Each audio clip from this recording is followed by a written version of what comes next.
kahit kanino. Oo, simple lang ako at malabo mong magdipuhan, kaya okay nang kahit sa FB mo lang mapusuan. Kasi di na mapigilan ng sariling mapaibig sa iyo.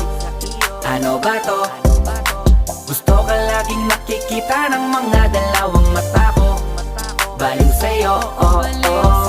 Kaya laging nag-aabang para ika'y masulyapan.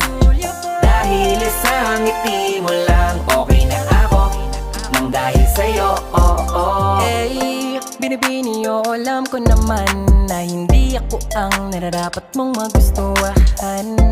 Tanggap kong hanggang titig na lang, kaya sa himig na lang baka sakaling pakinggan mo. Di man kaya na sabihin ko sa harap mo, para lang aminin ko na laman ka na ang isip ko. At dalayin pa sa panaginip hanggang sa pag